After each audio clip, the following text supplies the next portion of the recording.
So, hi everyone, welcome again to our question and answer session. So, hope you have been enjoying this wonderful Health Revolution Summit, and you might have um, listened to many of the speakers and learned a lot from them.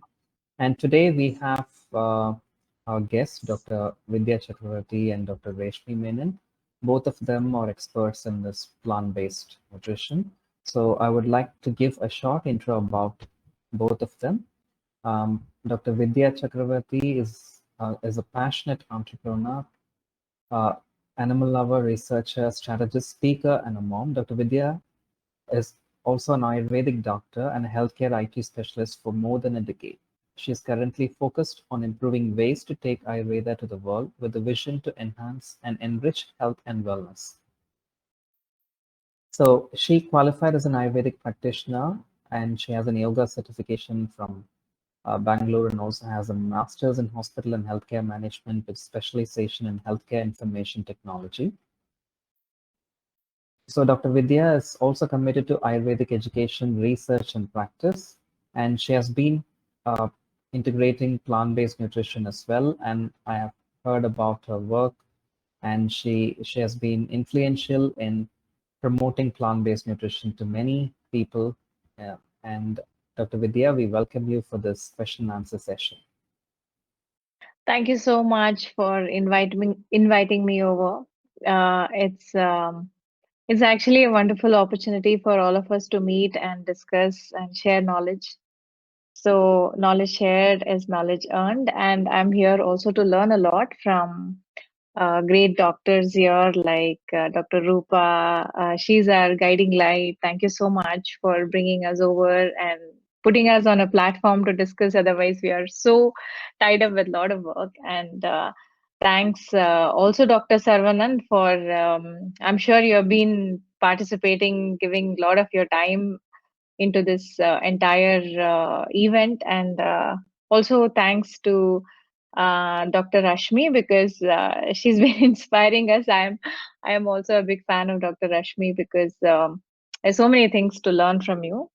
And I keep quoting Dr. Rashmi all the time whenever I speak about raw vegan diet because um, since I am practicing plant-based Ayurveda, this helps a lot of individuals with a certain body constitution. Raw vegan is excellent for them.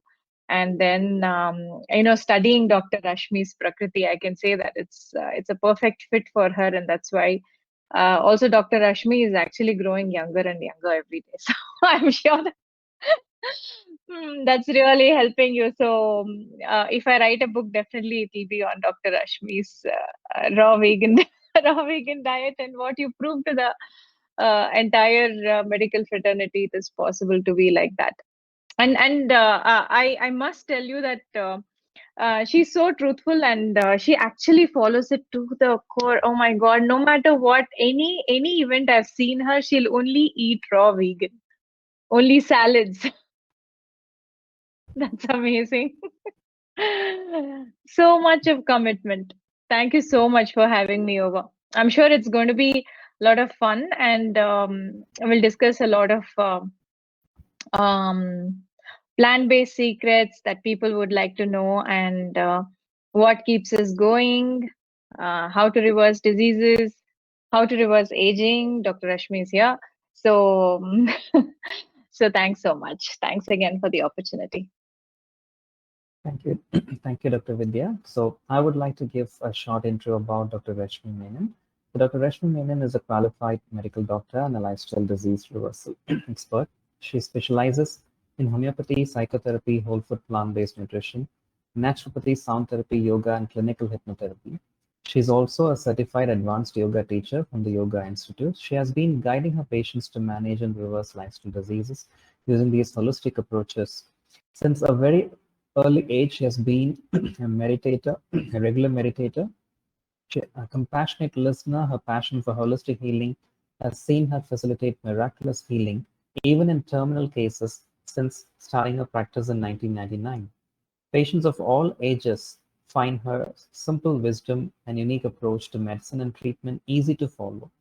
She has successfully helped many people manage or reverse their lifestyle diseases By working on the holistic aspects of mind, body, and nutrition, including diseases like diabetes, hypertension, renal diseases, endometriosis, PCOD, depression, thyroid issues, and cancer. She has trained many doctors, nutritionists, health coaches in holistic approach to healing and plant-based nutrition to benefit the overall health and well-being of all their patients. So she also conducts seminars, retreats, and corporate workshops, group sessions, meditations, besides one-to-one consultations, both in clinic as well as online. And very important thing is that she has been practicing this raw plant-based lifestyle for many years, since 2016, and she is really an inspiration. We welcome you, Dr. Rashmi Menon, for this Q&A session. Thank you, Dr. Saravanan, and thank you, Dr. Rupa, for having me on this panel, on this platform. There's so many doctors on this platform whom I can learn from, who are very inspiring, just because from all spheres of the medical fraternity, we find so many people on this platform. And I'm also trying to learn from them. Although I'm still to attend all the sessions, it's like a whole treasury of knowledge that is there on this website right now. And I think I'll take time to go through them and learn from them, because even though I have been on this path since a long time, but still there is more to learn. There is more to understand. It's like a lifelong journey. And the more I learn, not only do I benefit, it benefits my patients as well. So thank you for creating this platform and for all the effort that you guys have put in to create this. Thank you, Dr. Vidya, for all your kind words. Whenever Ayurveda comes, the first thing the patients say is, okay, but in Ayurveda, they prefer milk and ghee. And that's when I always quote your quotes, your whatever you speak. And sometimes I even tell them, okay, go and talk to this doctor, to get your concepts cleared about Ayurveda. So it's a blessing to have you amongst our circle of whole food plant-based practitioners. Thank you for doing everything that you do. Oh, thank you so much. Thanks for inspiring us. Wonderful. So I would also like to thank Dr. Rupa Shah for her work. Without her efforts, this Health Revolution Summit wouldn't have happened. Absolutely. So thank you, Dr. Rupa, for being here. I hope we can start with a question and answer session. So there are some questions which we would like to direct to Dr. Vidya and also to Dr. Rashmi Menon. So there is a question from Nilesh. Is there any plant-based food store available in Toronto, Canada, if you know? Maybe some of you can help with this question. Oh. I just Googled as vegan store Toronto, and there were like a few stores there. Some of them are natural, organic, and they have vegan options. Just to name a few,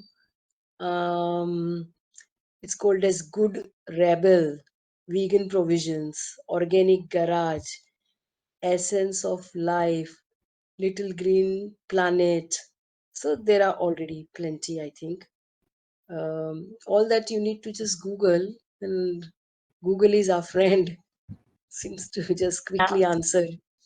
Go on the map, actually, on the map, local map, Google map, and just write vegan store near me or something, and they'll start showing you. Uh, in Mumbai, we have one store which is 100% vegan. That's Rare Earth, and it's already more than 5-year-old now, and is really thriving. Any vegan product first, it's always seen over there. And there are loads of all other stores that also have vegan options. And we have one on Linking Road, which is a really huge store for all kinds of products. Food Hole, it's called as. And earlier, I used to see the vegan, the plant-based milks were like this many, 3, 2, 3, 4, like that. Yeah. And now, last time I went, it was from top to bottom, an entire aisle was all plant-based, various, beverages, milk, and I was really overwhelmed. My goodness, there were so many companies I didn't know. Probably counted 10, 11, then I stopped counting how many companies came up. and how many varieties of milk. Yeah. So, I mean, we call it as milk, MYLK.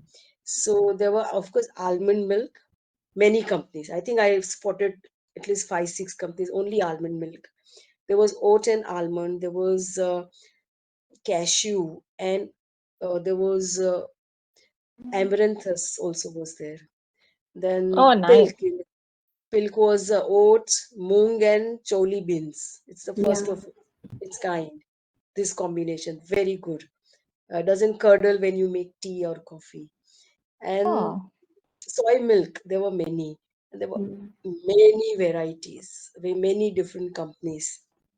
Coconut milk, of course, is always Of there. course. Yeah. Coconut cream is there, and there Yeah. were butters. There were at least there. I know at least three companies have vegan butters now. Then there were enough companies selling tofu items, various kinds, extra farm, and there were also yogurts, vegan Yeah. yogurts. Now there's fruit yogurt also, and there was epigamia that has. So like I'm completely overwhelmed, and we are spoiled. And then I went on. Was going for a party, so I wanted to carry vegan ice cream. So I quickly ran upstairs and I said, "Do you have a vegan ice cream?" And then he just opened the door to a frozen section and showed me. And then I kept looking, and there were at least more than four brands of Wow. vegan ice creams. There was no moo, and so I was like, I joke and I tell people I was frozen by looking at those ice creams. So many vegan varieties. I have not seen that for years. So yesterday I just visited my brother for dinner, and then post dinner we usually want to have ice cream. And he just told me there are only 10 different varieties of vegan ice cream in my refrigerator. Only. So he wow. was bringing vegan ice cream. So I kept, bringing out one by, and there were at least three companies and 10 different varieties. Kept looking at, and I was so overwhelmed. I usually have ice cream only at his place because he loves ice creams. He eats vegan ice cream a lot. So I only eat mostly with him. I was very surprised to see that there were so many. And this Diwali Bazaar, we had so many vegan sweets also, Absolutely. like Yeah. plenty of So them. many. And Yeah, so many whole including, food plant-based sweets as well. yeah, Rasmalai was there, and Yeah. the almond milk, with the kesar and Mm. rose, and it's really delicious. There were Yeah. buttermilk. There was buttermilk which was very cheap, very cheap. It was just like 10 And the rupees a glass. cheeses. Oh, Wow. cheeses, there were many varieties of cheese. Yeah. Shredded cheese and everything that you can put on your Yeah. pizza. Locally made actually, made in the local market and local brands. Those, yeah. So it's just like endless. It just goes on, and I keep spotting new companies. And um, so these are like transition foods. I myself don't like Tetra packs and putting burden on the environment. Mm. But in transition, if you want to just use these to get going, or sometimes you're traveling and you want to carry with you, these are very great products. Otherwise, obviously, roti, sabji, dal, chawal, and eating ghar ka khana, Absolutely. and make curd at home, or milk also I make at home, Shrikhand or all that. So it Yeah. goes well. Also, there was a Shrikhand as well, Rashmi. Yeah. Yeah. Yeah. Shrikhand also Absolutely. was there. And So, going a And little bit also, chocolates, further. lots of chocolates. Yeah. now you're So, making us hungry after a dinner. Okay. Yes, yes. Actually, Nilesh ji, you were asking about. I was just thinking there's this Whole Foods market, Whole Foods in Canada too, which have a lot of vegan options. They have everything. They even have the vegan egg. hmm. Yeah, And everything. You Awesome. get everything there. another thing would be to go to your social media. We have the social media, and everybody says social media is bad, but we can also use it for our good. For example, Facebook has so many groups which are area wise, which are vegan groups. So it would be very good to ask this question there, because there are people who are living there in Canada, maybe even where you are currently, which part of Canada you are. Ask that question there, and there will be people who are experiencing the same problem or have solved this problem who will give you support. So make use of social media for our benefit. So that's what I did when I first became vegan in 2010. I started asking questions on Facebook, joining groups, because at that time veganism in India was not as common. So I would ask this question in whatever group I could find, and I would find that, oh, there are Indians here, and they would answer me, okay, Bombay, what you can get in Bombay, what you can get in India. So make use of social media. It's even more powerful than Google. Yeah. Agreed. Thank Yeah, you. awesome. So there is also Divya, Sumit Kumar, and Surekha. If you have any questions, you're most welcome to ask, or you want to share any of your experiences. I know some of you have been attending lots of talks because I see you all commenting there. So you're most welcome to ask us more questions here. Otherwise, we are anyway going to share some of our knowledge, whatever we have acquired. Okay, Dr. Sarvanan, you want to ask something? Yeah, I have questions to Dr. Rashmi and Dr. Vidya. So my first question goes to Dr. Rashmi Menon. Dr. Rashmi, could you could you please guide us about how to transition from a junk food diet, or maybe the so-called Western diet, to a whole food plant-based diet, and also uh, how to transition from a whole food plant-based diet towards more of a raw food diet, if not completely raw, at least Yeah. including more raw foods. Can you please provide more information and tips on this? Okay.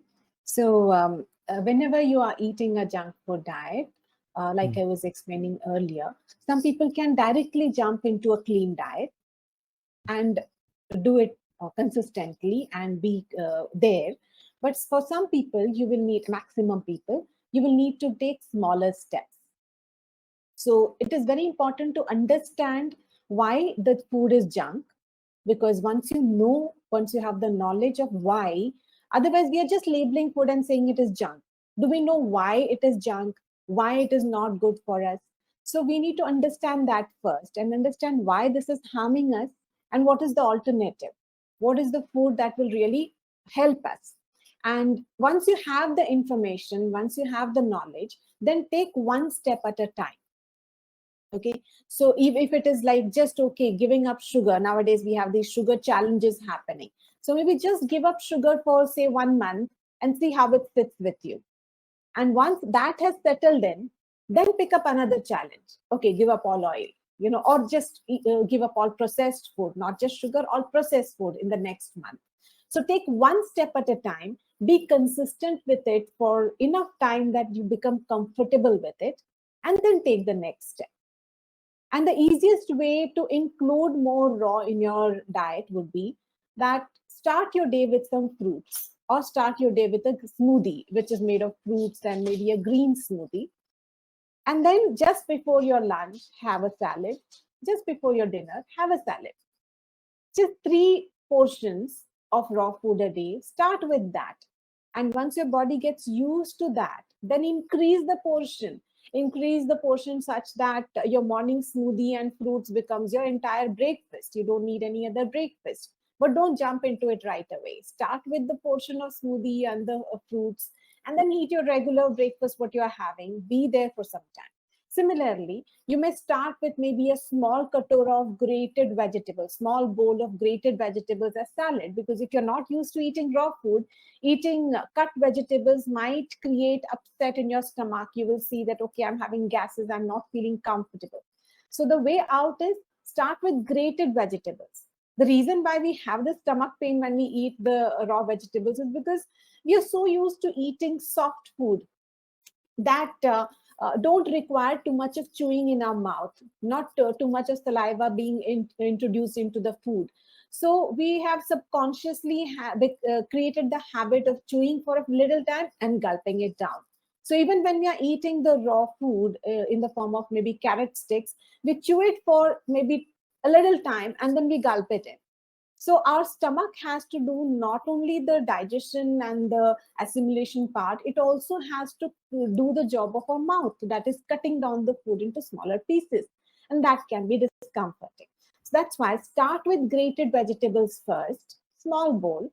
And once you get comfortable with it, comfortable with the high fiber, and your stomach bacteria has also settled in, then start increasing the quantity. And then experiment with different kinds of cuts of vegetables and all that, and maybe going for slightly, fibrous vegetables. So understand where you are at and slowly take one step towards where you want to go and be consistent. Great.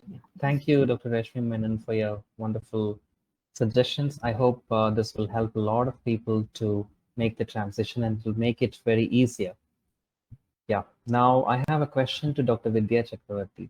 So this is one question which is being asked by many people, and even I have encountered this in my workshops and seminars and in retreats, and during our Health Revolution Summit as well. I think we had one participant asking the same question. That's the question about the ghee. So could you please enlighten us about the concept of Ayurveda, and is it really required to consume ghee?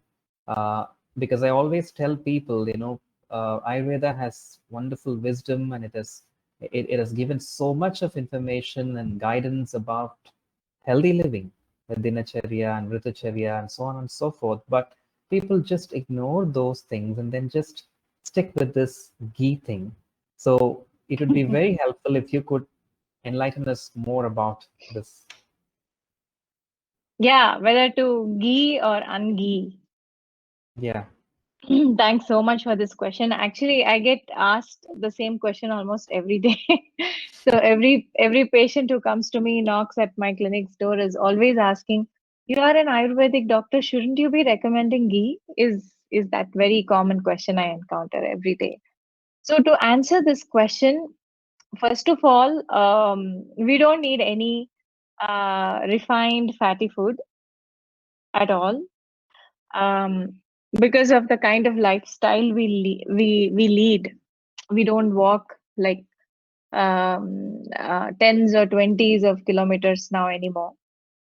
It did work. It was probably a great way to consume dense calories, because those days they had to walk so many kilometers, they had to go hungry, they had to pile on some excess weight. And so so that's why Ayurveda recommended ghee, because they did not have 24/7 grocery stores to buy food supplies. So since we have food all the time, we don't need to build up so much of fat in our body. So we don't need any oil or fat or any kind of dense uh, calorie dense food, because ghee doesn't have any nutrition. It's like 100% fat, and definitely it's going to pile on your fat stores in the body, and it's going to increase your LDL. So definitely ghee is a big no. But one wisdom that we must accept is a lot of medicines are kind of lipophilic, because ghee acts as a vehicle to take the medicines to the cells.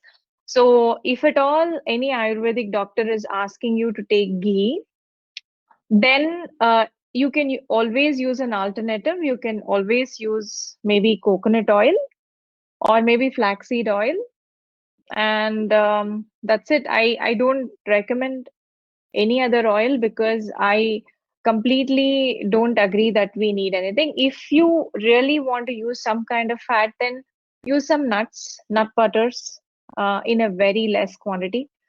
Because again, for the kind of lifestyle we lead now, we don't need to consume so much fat, unless you are a marathon runner and or a growing up child who is extremely lean and has to build some body weight.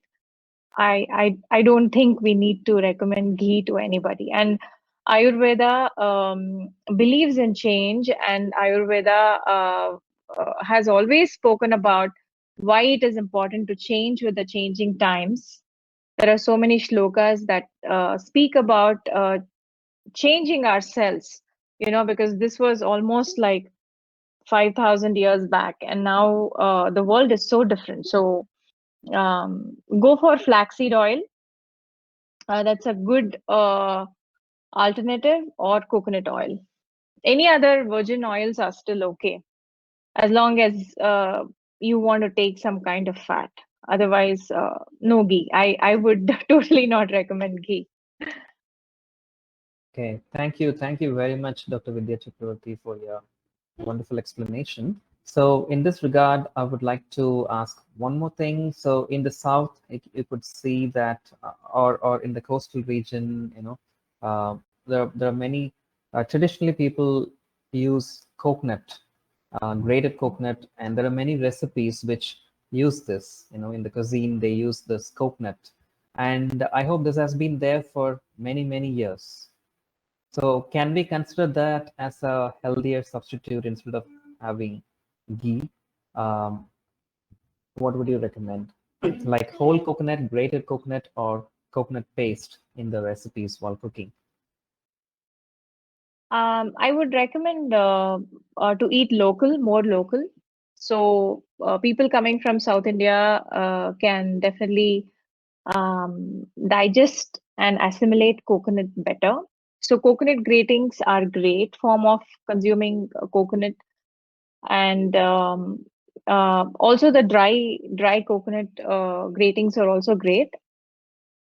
As much as possible, it's always good to consume whole food.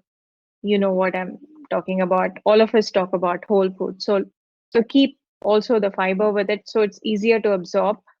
And it also keeps the leptin levels in check if we have the right amount of fiber, the minerals. There's so much. The pulp has a lot of minerals in it. So when you just extract it, the extraction process just takes away the fat and then throws away all the good parts of the pulp. So I would definitely recommend the grated coconut. And also coconut milk is also a great delicacy. And it's actually there in all of our recipes. I am a South Indian, so most of my recipes have either coconut milk or it has coconut grating. So if you are from North India, definitely coconut is not available. So probably you can go for like some part of North India, the West Bengal side would probably recommend mustard oil, because that's what is available. So they have the virgin mustard oils. Or if you go to Gujarat side, I think a lot of it is probably coming from, I guess, your peanut oil, right? You use a lot of peanut oil there. Peanuts. Groundnut oil, we call it groundnut, and also Yeah, sesame yeah. oil. Sesame oil, yeah. So Ayurveda also considers sesame oil as one of the best oils available. And if you don't like the flavor of sesame oil, I think the sesame paste gives it a very unique flavor. So adding even sesame seeds is a great idea to have your enough, the fatty acids into your body. And apart from that, I think even Maharashtrians also use a lot of groundnut in their recipes to add that. So I think nut butters and coconut, it all depends whether it's locally grown or it's in your DNA what you can adjust to better. So South Indians, I think coconut is good. And I think if we just stick to our traditional way of eating, I guess it takes care of everything. Wonderful explanation. So local, seasonal, these are the mantras we need to follow, right? Yeah, great. Yeah. So I have a question for Dr. Rashmi. So Dr. Rashmi, can you tell us how satiating raw foods are? Because when speaking about raw foods, when I recommend it for some people, they say that, oh no, I can't survive on salads. I can't, if I eat raw foods, I feel hungry within half an hour, within 15 minutes, and I have to eat and eat often. Yeah. So how do we manage that, and how to make a raw meal wholesome, complete, satiating, and delicious? Yeah. So basically, it is again a mindset. For example, if you are eating junk food and if you're used to having, say, jam, which is flavored with chemicals, and then you are asked to eat, say, an apple jam, and then you are asked to eat an apple. Obviously, you will not enjoy the apple because your taste buds are corrupted by the flavorings and the chemicals in the processed jam, right?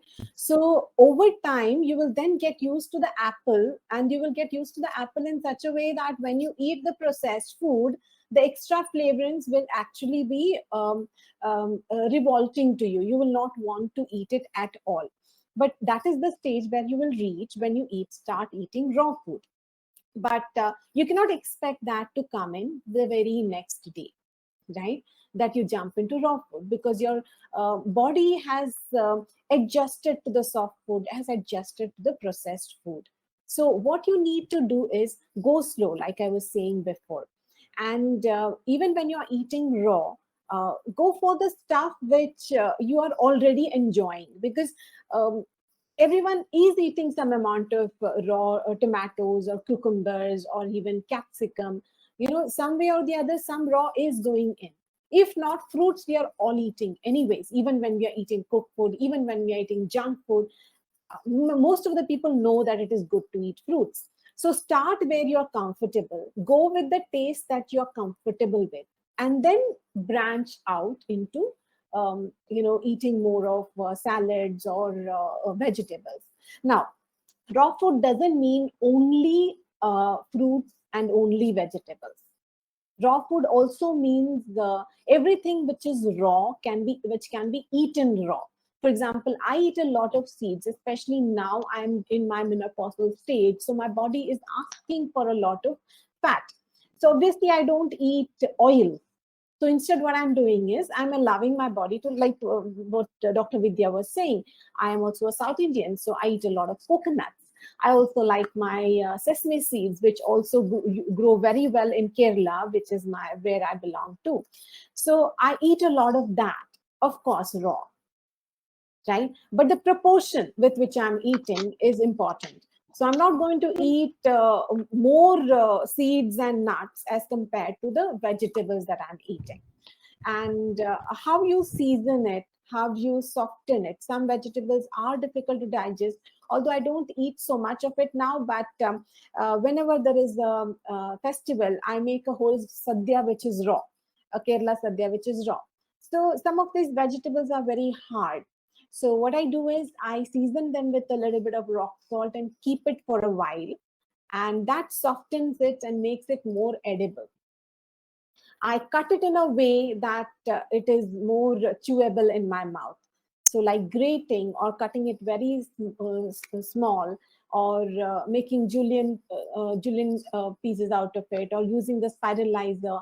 So, all this using your food processor, this makes the food similar in texture to what we are used to. So, what we are trying to do is, whatever your food it is right now, what is the texture of the food? Try to make your raw food also of a similar texture, so that it doesn't come as a shock to your system when you start eating it. And raw food doesn't mean that, especially when you're first starting out, you don't have to give up salt, you don't have to give up spices.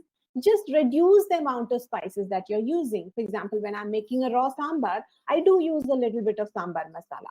Not to the amount that you would put in a cooked meal, but I do use it because it gives me that texture, that flavor.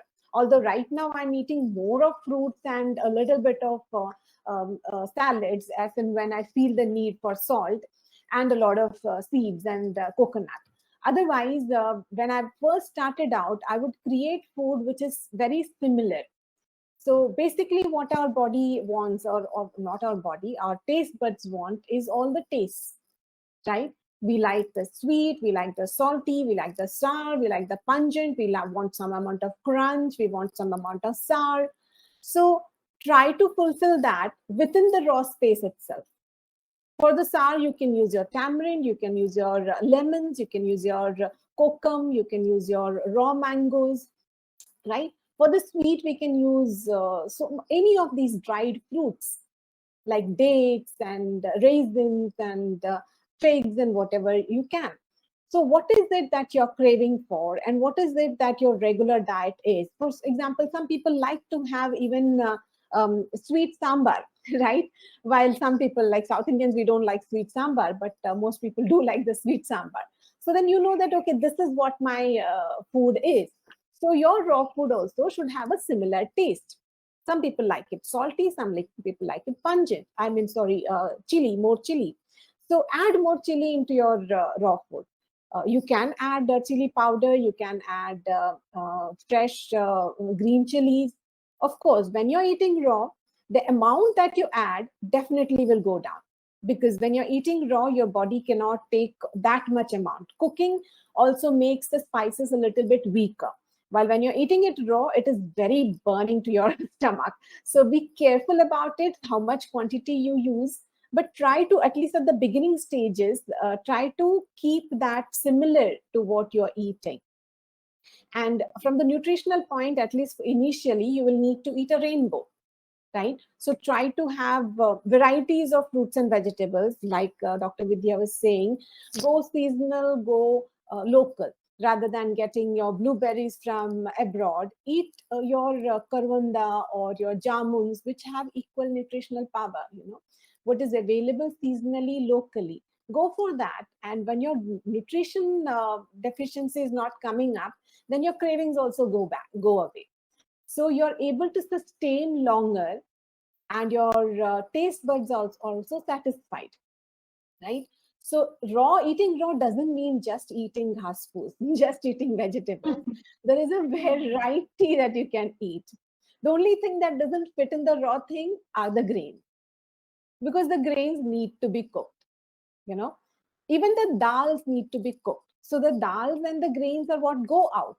But then some of the tender French beans, when you marinate it well, can be eaten raw. Bhindi, the lady's finger, or the okra, tender okra can be eaten raw. In fact, I went to this beautiful kitchen garden, permaculture garden at Auroville, where I was recently.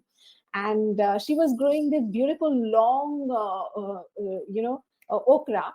And she said, "Oh, these are very sweet. Just pluck and eat." And she started eating. So I said, "Okay, let me also try it." And you won't believe it, okra, when it is freshly plucked off and is not very mature, is sweet. So there is so much of flavor in that raw food, which is killed when you cook it. And once your taste buds are sensitized to it, you start appreciating every flavor of it. While then cooked food starts feeling bland, because most of the flavor is gone, right? So try to appreciate the flavors of every bite that you're eating, and make it a exploratory journey. Make it an adventure. That's the only way you can enjoy it. Another neat trick that I learned from the farm visit was, the ladies, the drumstick, the moringa seeds. The moringa seeds, when it is completely dry, you open it up, and this very small round seed, you put it in your mouth and chew it, right? And then when you drink water over it, it's like Sweet. sweeter than sugar. Yeah. So sweet. Who would have thought raw food can be so, miraculous? More and more you start discovering. Another discovery that I made in the last 8 months is, whenever I get these fruits, sometimes the vegetables, sometimes they are over mature. So tinda, it's called tinda, I think so. It's like the tendli, but the bigger, no, padwal it is called. Yeah. I got padwal the other day, some years back, and it was completely ripe. And usually I would just throw it off. But I said, okay, let's explore this. So I cut it open, and inside it was like yellow in color. And it tasted a little bit like passion fruit. Can you Wow. imagine? And ripe Karela, bitter gourd, which is something that I don't like eating too much. In the initial days, I did marinate it and make stuff from it and eat it, but I really don't enjoy it too much to eat. But a ripe bitter gourd, which is red inside, is sweet. Wow. Raw food can be miraculous, and we are just stuck with a few tastes in the cooked food. So look at this as an adventure, a journey of discovery, and you never know what else you will discover. That's how you make it interesting. Wow, that's so amazing. Thank you so much. Next time I see any of these ripe fruits, especially like the padwa, I'm going to cut it open. I love passion fruit. Yeah. Yeah. Great. Thank you so much. That's so wonderful. It's also interesting to know that to start with, mango may be very sour, and then gradually it gets transformed into being very, very sweet. Yeah. And as you said, the Karela was very bitter, could have been very bitter, and that got transferred to something very sweet.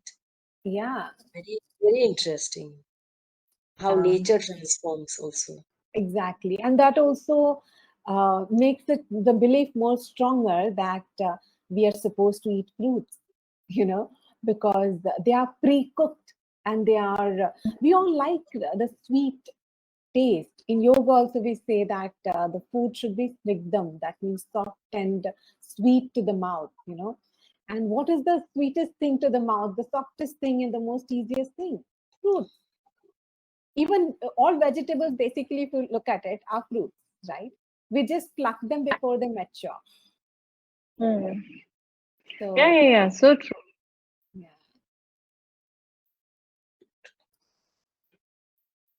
That's a great revelation. Do you practice like intuitive intuitive eating? Absolutely. That is what led me to the path of raw food when I eat intuitively. And like I said before, I used to try to mimic the taste and flavor of the cooked food. And I enjoyed that phase of my life.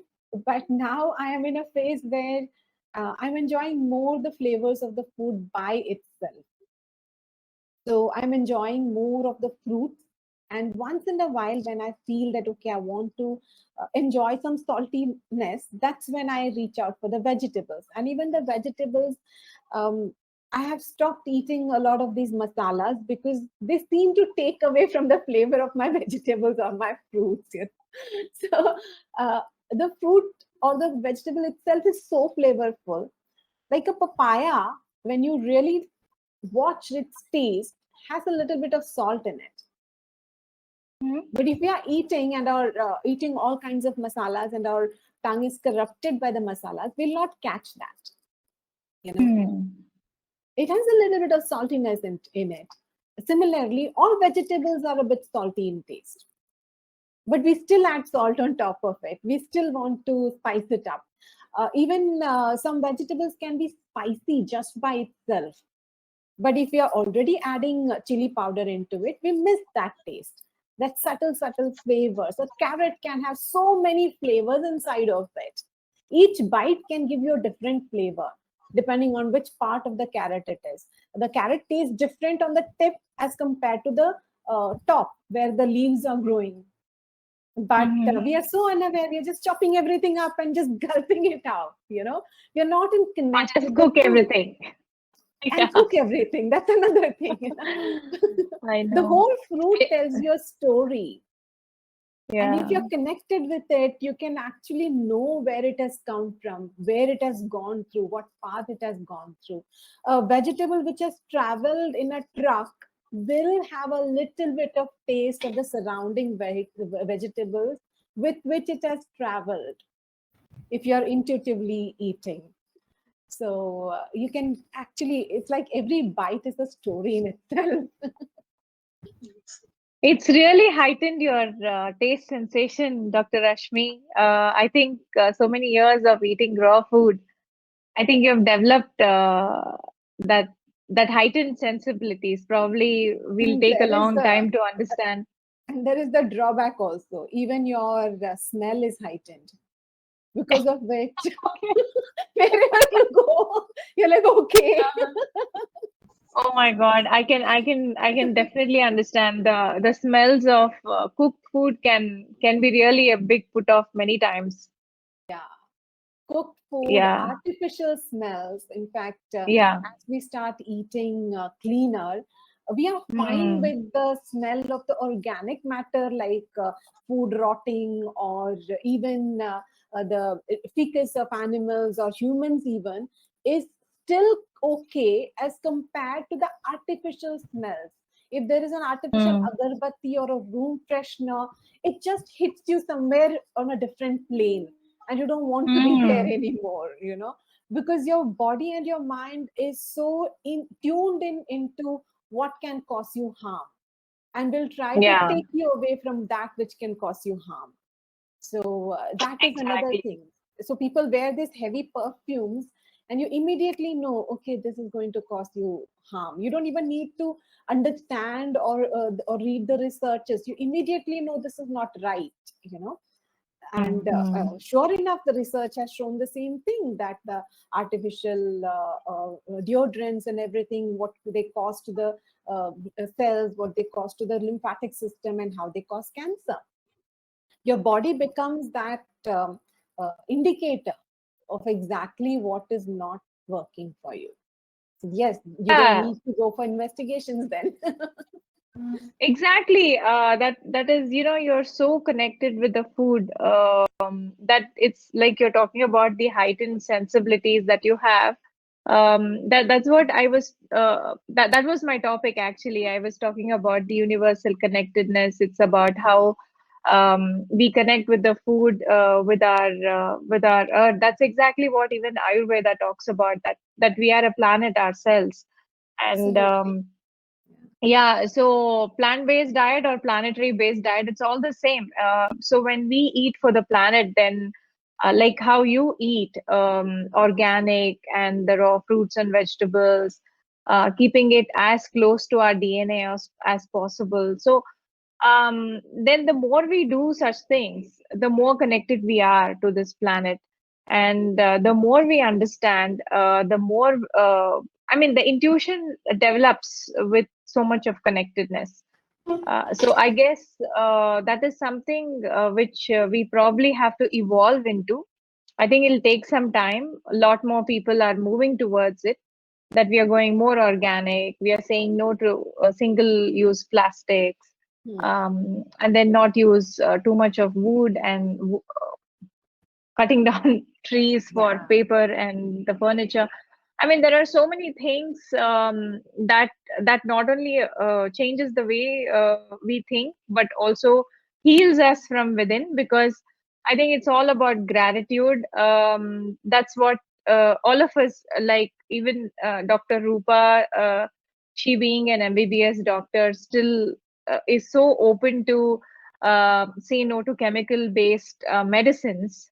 Hmm. Pharma is one big culprit that is adding so much of chemical into our soil, and that you're so open to the flower therapy and the light therapy, right? So that all these alternative therapies are, I think, the way to go. I guess it's changing the way we look at medicine by itself.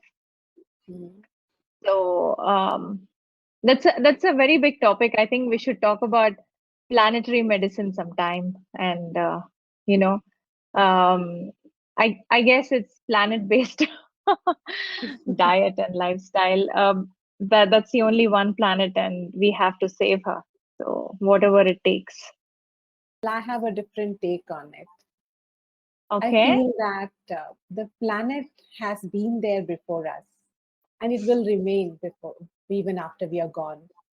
We are not Mm-hmm. saving the planet. The planet very much knows how to save herself. But we will be thrown out if you're not careful. She will throw us out. She's very powerful. It's for our Yeah, own but selfish whatever. things that we need to do it.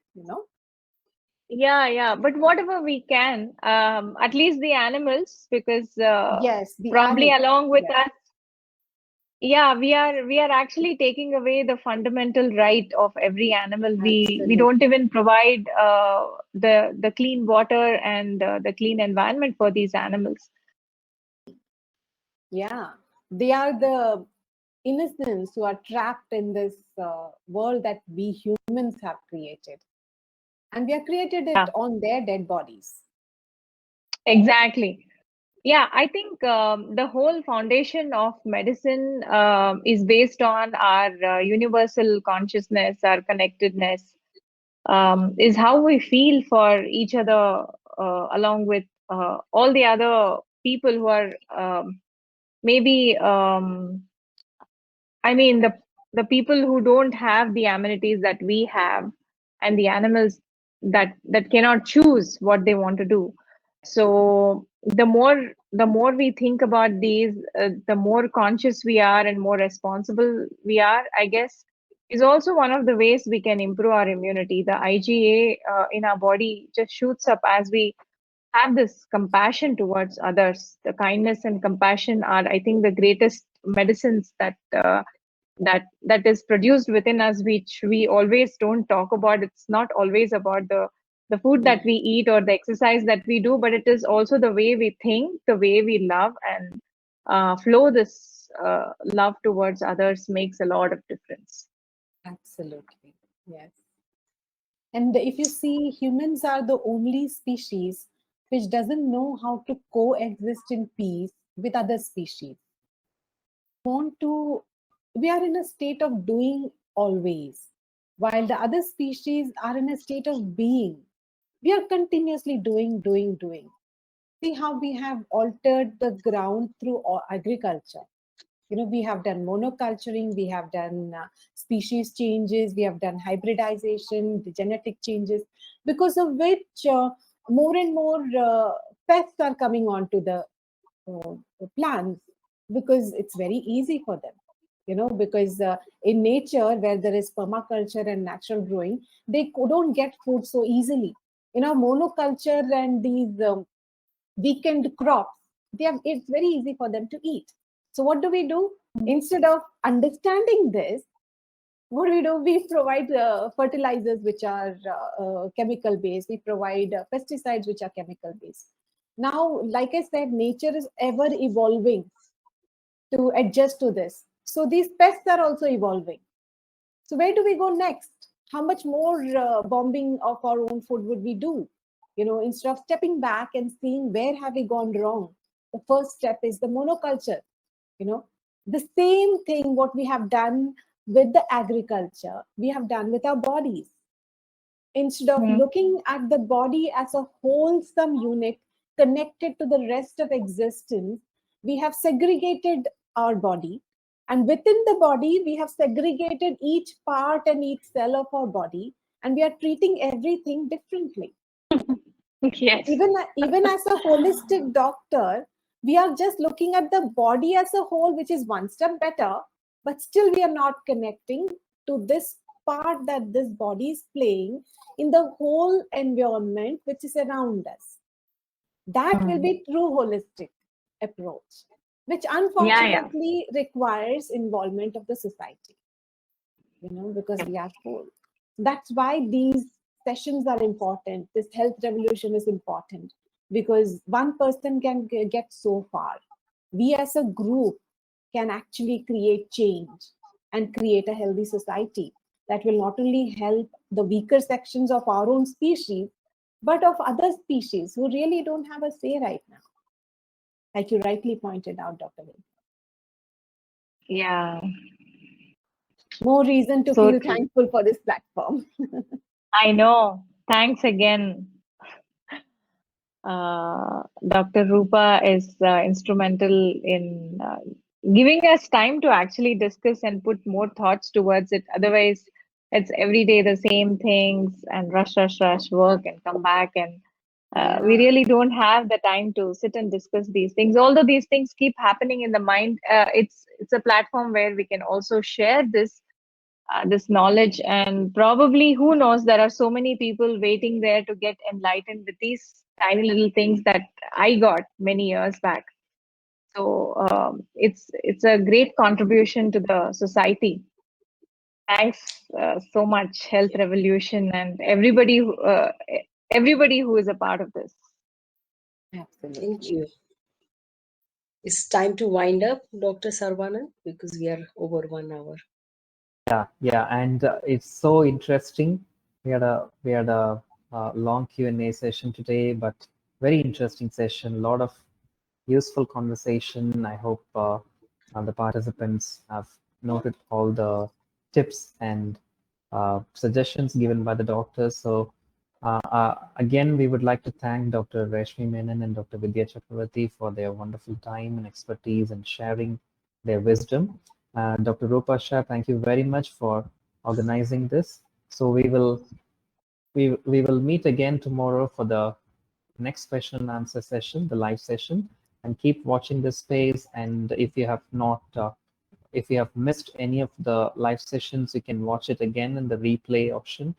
And keep eating healthier and keep smiling. Thank you very much for joining us. Thank you. Thank you so much. Bye. Thank you. See you. Thank Bye. you. See you. Good night. Thank you. Thanks.